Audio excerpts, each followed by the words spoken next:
Civic ভলেন্টিয়ারদের জন্য 2026-এর special offer. 18 June সিভিকের চাকরি থেকে পদত্যাগ এবং 21শে জুন তৃণমূলের জেলা সভাপতি। আমরা বলছি না, বলছে ডকুমেন্টস। আপনাদেরকে দেখাচ্ছি আমরা সরাসরি স্ক্রিনে। এবং এই ডকুমেন্টস, এই নথি, এই তথ্য সোশ্যাল মিডিয়াতে ঝড়ের গতিতে ভাইরাল। ক্যাপশনে লেখা সিভিকের থেকেও ভালো এবং সিভিকের থেকেও টাকা উপার্জনের আরও অন্যতম ভালো মাধ্যম, সেটা হচ্ছে তৃণমূল দলে নাম লেখানো। বন্ধুগণ, এই মুহূর্তের আরও একটি ব্রেকিং নিউজ। এবার নবান্নের পক্ষ থেকে বড় অফার সিভিকদের জন্য, যেমনটা কিন্তু কটাক্ষ বিজেপিদের। আপনারা সরাসরি স্ক্রিনে দেখছেন যে 18 জুন সিভিক ভলেন্টিয়ারের পদ থেকে, চাকরি থেকে ইস্তফা দিয়েছেন এক সিভিক ভলেন্টিয়ার এবং তারপর 21শে জুন তিনি তৃণমূল কংগ্রেসের যুব সভাপতির পদ পেয়ে গেছেন। এবং যেমনটা জানানো হচ্ছে যে দলে নাকি বেশি লাভ। সিভিক চাকরিতে কি রয়েছে?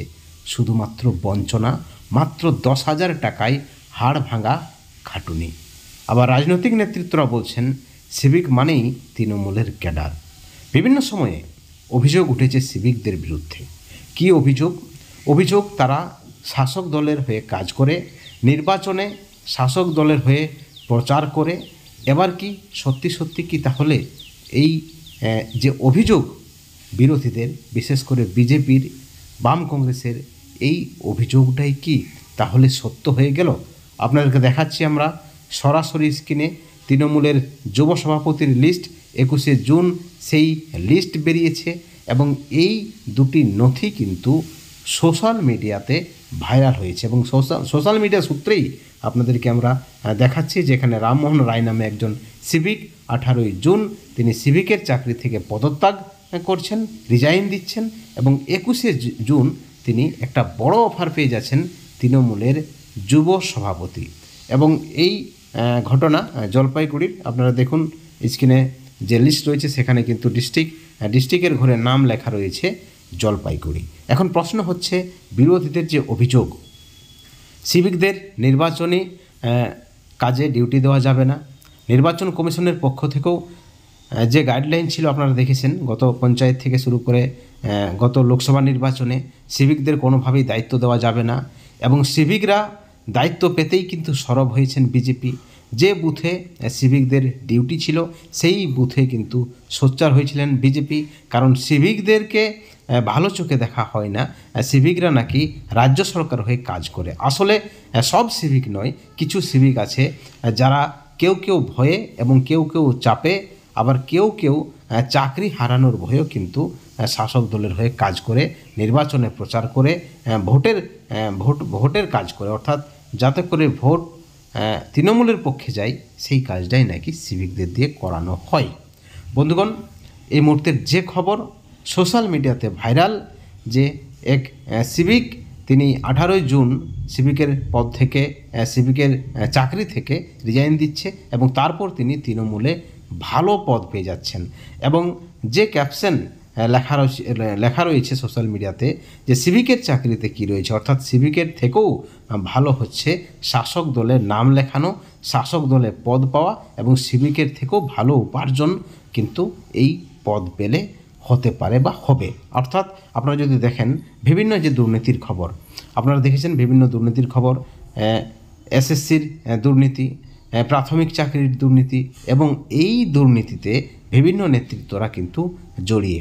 অনেকে ইতিমধ্যে জেলবন্দি, প্রাক্তন শিক্ষামন্ত্রী জেলবন্দি, মানিক ভট্টাচার্য জেলবন্দি, এসপি সিনহা জেলবন্দি। অর্থাৎ এই যে কুন্তল ঘোষ থেকে শুরু করে তৃণমূলের যারা যুব নেতা, তারা কিন্তু দুর্নীতির দায়ে কিন্তু জেলবন্দি। এবং যে প্রমাণ বা তথ্য বলছে, এখনও পর্যন্ত যদিও হাইকোর্টে এই মামলাগুলি বিচারাধীন, কিন্তু তথ্য বলছে, প্রমাণ বলছে যে টাকার বিনিময়ে চাকরি দেওয়ার কাজে এই সকল নেতৃত্বরা যুক্ত। এবং এই সকল নেতৃত্বদের অনেক নাকি পাওয়ার, তারা টাকার বিনিময়ে চাকরি দেয় এবং মোটা অঙ্কের একটা লভ্যাংশ কিন্তু কমিশন হিসাবে তারা পেয়ে যায়। এমতো অবস্থায় সিভিক চাকরি থেকে রিজাইন দিয়ে যিনি তৃণমূলের জেলা সভাপতির পদ পেয়েছেন। অবশ্যই তাকে উদ্দেশ্য করে লেখা 18ই জুন সিভিকের কাজ থেকে পদত্যাগ করে 21শে জুন সরকারের দলে নাম লিখিয়ে নেওয়া, বুঝে দেখুন উপার্জনটা কোথায় বেশি। অর্থাৎ চরম একটা কটাক্ষ, চরম একটা অভিযোগ কিন্তু রয়েছে। এই অভিযোগ শুধুমাত্র সেই সিভিকের বিরুদ্ধে নয়, এই অভিযোগটা কিন্তু আসলে সরাসরি তৃণমূলের বিরুদ্ধে, তৃণমূল দলের বিরুদ্ধে। কারণ সিভিকের নিয়োগ আপনারা জানেন রাজ্যের মাননীয় মুখ্যমন্ত্রী করেছেন। তৃণমূলের আমলে সিভিক ভলেন্টিয়ারের জন্ম হয় এবং যে অভিযোগ আপনারা শুনেছেন, বারংবার এই অভিযোগটা উঠেছে যে সিভিক মানেই তৃণমূলের পরিবার থেকেই উঠে এসেছে। কারণ সিভিকদের জন্য নির্দিষ্ট কোনো নিয়োগ পদ্ধতি নেই। এমতো অবস্থায় হাইকোর্টে, সুপ্রিম কোর্টে আপনারা দেখেছেন, সুপ্রিম কোর্টে এসএসসির শুনানির সময় এই প্রশ্ন উঠেছে যে কীভাবে সিভিকদের নিয়োগ, এই প্রশ্নটা উঠেছে সিভিকদের কোথা থেকে, কোন ফান্ড থেকে, কোন সরকারি ফান্ড থেকে টাকা দেওয়া হয় এবং তড়িঘড়ি সিভিকদের নিয়োগের ব্যাপারে নবান্ন থেকে রুল জারি করা হয়, সিভিকদের জন্য ট্রেনিংয়ের ব্যবস্থা করা হয়, অর্থাৎ সিভিকদের নিয়োগ পদ্ধতি ঠিকঠাক করা হয়। এখন প্রশ্ন উঠছে যে সিভিকের চাকরি থেকে ইস্তফা দিয়ে, রিজাইন দিয়ে তৃণমূলের যুব সভাপতি, এবং এই যে ঘটনা অত্যন্ত একটা বড় ঘটনা 2026-এর বিধানসভা নির্বাচনের পরিপ্রেক্ষিতে, রাজনৈতিক প্রেক্ষাপটে আপনাদেরকে আমরা সরাসরি দেখাচ্ছি সেই দুটি নথি বা ডকুমেন্টস। একটিতে সিভিক ভলেন্টিয়ার ইস্তফা দিচ্ছেন এবং ঠিক অপরটিতে তৃণমূলের যুব সভাপতির লিস্ট রয়েছে। সেই দুটি নথি ইতিমধ্যেই সোশ্যাল মিডিয়াতে ঝড়ের গতিতে ভাইরাল, এবং যে ক্যাপশন বুঝে দেখুন যে কোথায় উপার্জনটা বেশি, অর্থাৎ কোথাও না কোথাও দুর্নীতিকে ইঙ্গিত। শাসক দলের বিরুদ্ধে যে অভিযোগ এই মুহূর্তে রয়েছে আপনারা দেখেছেন, একের পর এক দুর্নীতির খবর, দুর্নীতির খবরে কান ঝালাফালা, এবং প্রতিটি দুর্নীতির খবরে কোনো না কোনোভাবে শাসক দলের নেতাকর্মীরা জড়িত। সেখানে পঞ্চায়েতে দুর্নীতি হোক, স্বাস্থ্যে দুর্নীতি হোক, খাদ্যে দুর্নীতি হোক, নিয়োগে দুর্নীতি হোক, অর্থাৎ দুর্নীতি মানেই তৃণমূলের নেতৃত্বরা রয়েছেন। কাটমানি এবং দুর্নীতি, এই দুটি বিষয়ে যেভাবে অভিযোগ উঠেছে তাতে কিন্তু চরম অস্বস্তিতে রাজ্যের শাসক দল। ঠিক এই পরিপ্রেক্ষিতে সিভিক ভলেন্টিয়ার 18ই জুন ইস্তফা দিতেই 21শে জুন তিনি যুব সভাপতি হয়ে যান তৃণমূলের। এই বিষয়টি নিয়ে অবশ্যই রাজনীতি হবে, সেই বিষয়ে কোনো সন্দেহ নেই। কিন্তু আমরা এই খবরটি পেয়েছি, আপনাদেরকে আবার বলে রাখি, সোশ্যাল মিডিয়া মারফত, এবং সোশ্যাল মিডিয়াতেই এই দুটি নথি কিন্তু শেয়ার হচ্ছে, প্রচুর ঝড়ের গতিতে ভাইরাল হচ্ছে।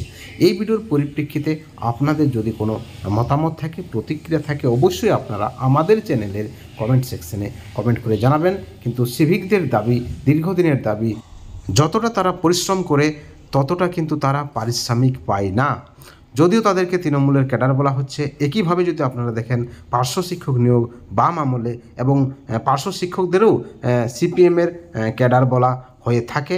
বিভিন্ন সময় আপনারা দেখবেন পার্শ্ব শিক্ষকদের ভাতা বা সাম্মানিক বৃদ্ধি না হওয়ার জন্য বাম আমলের নিয়োগকেই দায়ী করা হয়। অর্থাৎ যে কারণেই সিভিকদের বা পার্শ্ব শিক্ষকদের ক্যাডার রাখা দেওয়া হোক যে কোনো রাজনৈতিক দলের, কিন্তু একটা বাস্তব সত্য হলো এই মুহূর্তে সিভিক হোক বা পার্শ্ব শিক্ষক, তারা কিন্তু নিদারুণভাবে বঞ্চিত, এটাই বাস্তব সত্য।